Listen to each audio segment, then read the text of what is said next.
Vous savez, il y a des joueurs qui marquent des buts et puis il y a ceux qui changent un match. Et dans cette catégorie, il y a Iliman Ndiaye. C'est un nom qui commence à faire beaucoup de bruit en Première Ligue et qui est en train de devenir la nouvelle boussole de l'équipe du Sénégal. Allez, on plonge dans le parcours de ce virtuose. On va commencer fort avec les mots d'un manager adverse, David Moyes. Même dans la défaite de son équipe, il est obligé de le reconnaître, la performance de Ndiaye était juste exceptionnelle. Et franchement, quand c'est l'adversaire qui le dit, eh bien ça veut tout dire sur l'impact du joueur. Le voilà, Iliman Ndiaye. Et ce qu'il faut comprendre, c'est qu'à 25 ans, il n'est pas juste un bon joueur de foot. Non, il est en train de redéfinir complètement les ambitions de son club et en même temps de porter sur ses épaules les espoirs de toute une nation. Alors, qui est vraiment ce joueur qu'on qualifie d'exceptionnel? On va dresser le portrait de ce virtuose.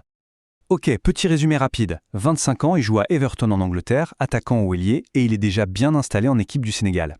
Mais ce qui est intéressant, ce sont les mots utilisés pour le décrire. Virtuose, artiste. Ça en dit long. On ne parle pas juste d'un athlète, on parle de quelqu'un qui a ce petit truc en plus, cette créativité.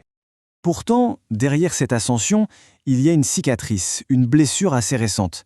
Pour comprendre le joueur qu'il est aujourd'hui, il faut absolument revenir sur son rêve marseillais. Un rêve qui a, on peut dire, viré au cauchemar. Le rêve de gosse, jouer pour son club de cœur. Pour Ndiaye, c'était l'Olympique de Marseille, le Graal.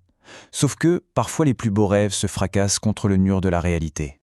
Et là, les chiffres parlent d'eux-mêmes. Le contraste est saisissant. Regardez bien. À Marseille, 4 petits buts en 46 matchs. Il arrive à Everton et il devient tout de suite le meilleur buteur de l'équipe.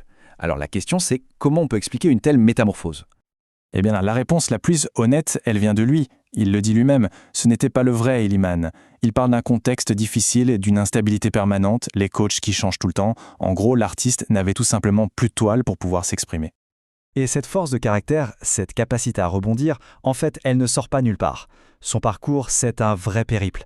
De Marseille au Sénégal, puis un détour par les divisions inférieures en Angleterre, il a dû se battre pour chaque minute, et c'est ça qui a forgé son mental d'acier. Et c'est justement en retournant en Angleterre, là où il avait signé son premier contrat pro, qu'il va vivre une véritable renaissance. Son retour à Everton, attention, ce n'est pas juste un joueur qui retrouve la forme. C'est bien plus que ça, c'est une explosion. Il n'est plus seulement ce dribbleur un peu foufou, non, il est devenu un joueur complet, un joueur total. Et la preuve la plus folle de ça, c'est ce chiffre, 58. 58 ballons récupérés. Pour un attaquant, c'est un record cette saison en Première Ligue. C'est la preuve que l'artiste a aussi enfilé le bleu de chauffe. Il a ajouté à sa technique une énergie et un travail défensif absolument incroyable. Et comme si ça ne suffisait pas, il est entré directement dans l'histoire du club. C'est lui qui a marqué le tout dernier but dans le stade mythique de Goodison Park, et c'est encore lui qui a marqué le tout premier dans le nouveau stade. C'est un symbole fort. Il fait le pont entre le passé et l'avenir. Forcément, un joueur aussi performant en club,